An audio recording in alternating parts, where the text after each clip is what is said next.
Hey guys, Jenna here. Have to catch you guys on the nightcap today. I've been a busy Lizzie all day. Um, and it's officially 11:11. So, it is time. I'm gonna get on here and do a little reading. Today is August 10th. Tomorrow, I believe, is when Mercury ends its retrograde. It's been retrograde in Leo, which I know I didn't post it on all my social medias, but if you're watching this on my YouTube, you caught the video that I actually dedicated to myself to make like a video every day throughout the duration of Mercury in retrograde. And I actually did pretty good. I didn't do like a tarot card reading every day, but I did do I got other stuff that I work on. You know what I'm saying? Anyways, so I'm pretty proud of myself and I like this little experiment. I'm going to keep going with it. Um, Obviously, I decided about halfway through that I was going to actually do daily tarot readings and come on here and cross post it to all of my like primary social medias that they just don't get much love, care, and attention. So I'm going to start actually showing up on there because I realize that not everybody just watches tarot card readings on YouTube. And I got to put myself out there a little bit more than that, I suppose. At least that's what the experiment was. So, anyways, the retrograde in Mercury, which, if you don't know about the planet Mercury, it's all about like your communication. I'm actually like a very heavily Mercury ruled person. So, that's just like my forte. I love Mercury in retrogrades. I'm kind of crazy in that aspect. Most people don't. But it's ending on the 11th. And with it being in Leo, if you think about where Leo falls in the chart, Leo is actually the ruler of the fifth house. And the fifth house rules your creativity and your expression. So, this retrograde, just as an overall general theme, very well could have had you because there are times about slowing down, reevaluation. That's why people are like, oh my God, your ex is going to come back during Mercury retrograde. It's because shit from the past pops up. It's just like patterns that tend to happen, right? So if you break down Mercury, that's all about communication, and pair it with it going retrograde in the sign of Leo, which is all about creativity and expression. Perhaps there was some reevaluations that you did during this time period, or some things that you may have noticed on how you perhaps want to like reevaluate how you are expressing yourself, or perhaps even funner, what you do for your creative expression, in as far as vocalizing it, writing about it. You just think anything mercurial energy related, right? It's all about like communication and writing. I'm just going to clear this deck real quick. Hold up. So, anyways, I sense that there's a general theme of that in the collective. Me in particular, super fun because my Chiron is in Leo. And one of the fun things about my Chiron being in Leo, your Chiron is kind of like your wounded healer aspect of your astrology chart. So it's like something that is almost like a pain point, but when you're able to alchemize the pain point, therein lies a strength. And the thing about Leo in Chiron is sometimes you have to like get over being seen. So this little challenge for me was very productive. And anyways, Chiron is actually in retrograde right now too. There's like 5 or 6 planets in retrograde. There's like a whole bunch. I'm not actually an astrologer. I know a lot about this crap, but I'm not actually an astrologer.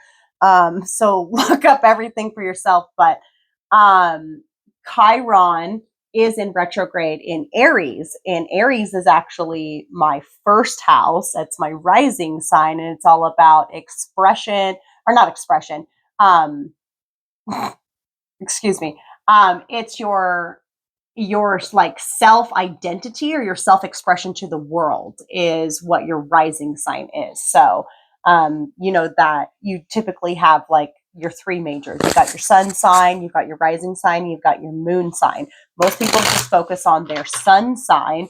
However, your rising sign is basically how you present out to the world, and your sun sign is like your ultimate goal, how you want to alchemize this life or whatever. And then your moon sign is actually a hint into your emotional world. So they're actually all very important placements. Anyways, the thing is about Aries is they're very like jump first, think later. So the little experiment as far as alchemizing it with the Chiron being in retrograde in my Aries, in Aries, but Aries is in my first house, and my Chiron, and my Chiron being, sorry, I'm getting like tongue twisted. Astrology is kind of really confusing. My Chiron being in Leo, and Leo is retrograding into Mercury, which I have just all of my strong placements, like all of my best placements, Mercury placements. They are like really what I'm about this life or whatever. A lot of my strong suits. So, like my South Node, for example, is in Gemini, and my Sun sign is in Mercury. I've got a lot of other heavily mercurial aspects of my chart that I'm not going to like fully get into. My point is the combination of all the different retrogrades. I was actually able to lean into it, and it was rather productive for me during this Mercury retrograde, which is now ending tomorrow. And as I was able to reflect through on these things, I noticed a pattern that my creative expression and how I was deciding to express myself out into the world, it kind of like almost like gave me enough courage to like take the leap and stick to it, right?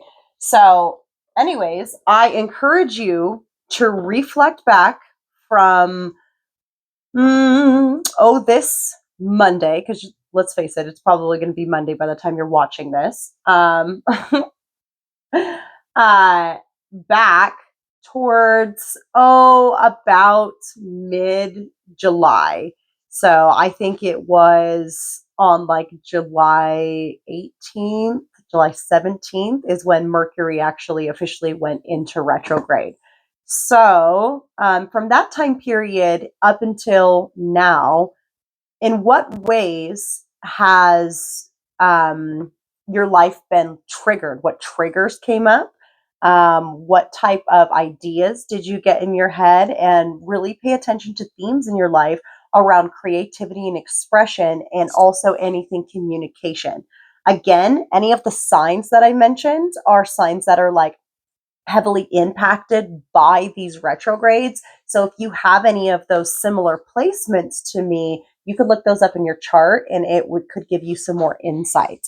But let's get into the tarot. I'm sorry that this was such a super long introduction, but I say that to say that I grabbed the In Between Tarot because really we are at a time of in between, from retrograde moving out of retrograde. And I really love this deck because we are able to reflect in the different energies. And it's a neat concept of a tarot deck if you if you have it, or if you have any understanding. It's funny, I grabbed the Chariot card, and it actually has the constellation Leo right here, because I'm just doing all this talking about Leo. You can see it on his chest. So the cool thing about this, I know you can't see it so well in here, is it's actually the Strength card and the Chariot card, even though it's this Chariot cards, because it focuses on the energy in between. So it actually pulls from the unspoken energy between the two cards. So it's like, speaking of like Aries energy is the Fool card. They're all about taking the leap of faith. So that's their think later, jump now, right? And um, the card that ends the major arcana before the cycle starts again is the World card. So the World card and the Fool card is almost kind of where we're at right now. It's like we're closing out a cycle and we are jumping into a new one. But during that time period of the in between, there's like a reflection time period, hence Mercury retrograde, right? Or any other sort of reflection time period that could be going on in your life. It doesn't even have to be like astrologically related. I just find that it makes a lot of sense. It is, you know. So, in this reflection time period, what popped up? You got to get really clear on that. And how are you able to use that to your advantage to launch pad you into where you're going, to jump off and take that leap of faith? Okay, so let's get into it and see what the cards have to say about this. This reading might actually end up being too long. I might just have to put it on my YouTube. I don't know. We'll see.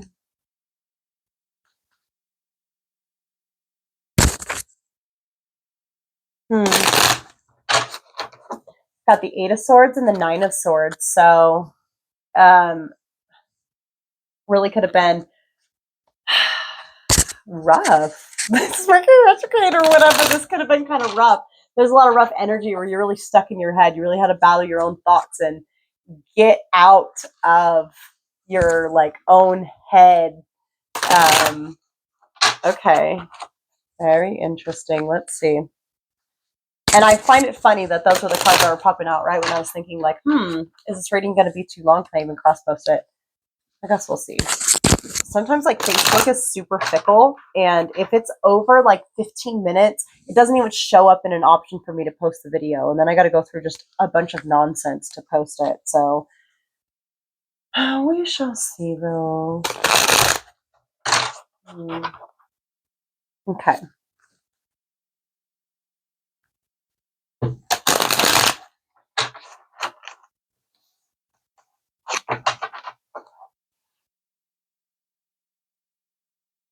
I keep splitting to this one card too. It's Two of Coins. And it's like, it almost is like reminding me of a wedding. It's not a wedding though. It's saying votes for women. And it's a bunch of women standing with like ballots in their hands. And there's an infinity symbol over a girl who's standing up on a podium, essentially like addressing the people, telling them to vote. Yeah, it's like you're being told. It's like you're supposed to like alchemize something in expression. I'm telling you. Cast your vote though on where it is you're trying to go. Like if you have to fill out your ballot for what you just went through, and use that information to vote wisely. And if we're thinking about it in terms of like political, we would do that. If somebody's term that they presided on, they did a fucking awful job, then you're obviously not going to want to vote for them again. Like if there's certain people that are in your life that Mercury retrograde highlighted aspects of it, that it's something that you want to let go of those people, now is the time to finalize that, or something along those lines. You know what I'm saying? People, places, things, habits, mindsets, all those things you should be releasing for them, and you should vote for what you do want. It's like you're being asked to reevaluate who and what you're nominating in your life.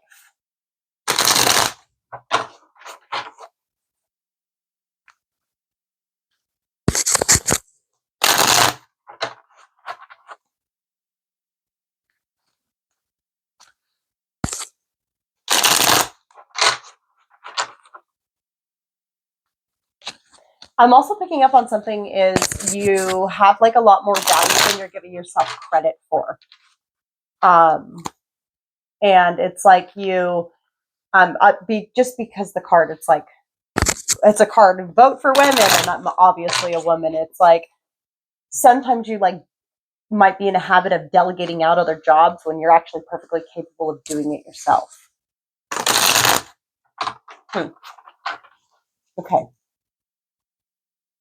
All right. I want to do like a spread. I feel like I'm going to do what are we letting go of?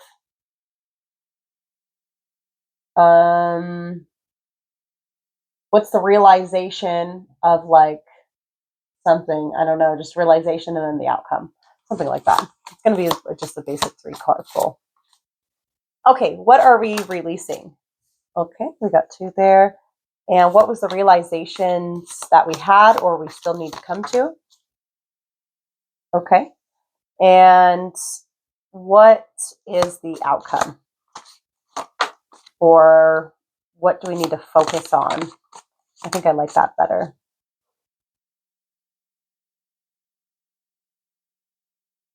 Okay. I want to start with the realization file just because it's like really calling to me. And what we see here is it's the King of Coins, which is in traditional tarot. Oh, that's kind of dark, isn't it?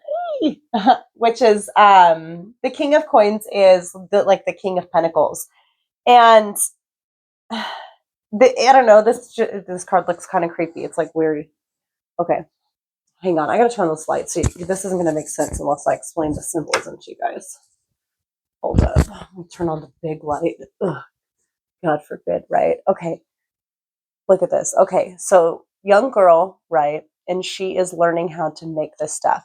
All of these people are working back here. And he is like guiding her and he's teaching her how to do it. And it's almost like he is getting the guidance from the divine, from like an angel that's bringing it down. And at first I'm like getting an air of like, you're supposed to like, he's like trying to help mold her. But it looks freaking creepy to me. I don't know. Look at how uncomfortable she is. Look. She's like, okay, but that's you, is what I'm getting. Like, you are uncomfortable. You're like, don't touch me. No, I don't want to learn how to do this.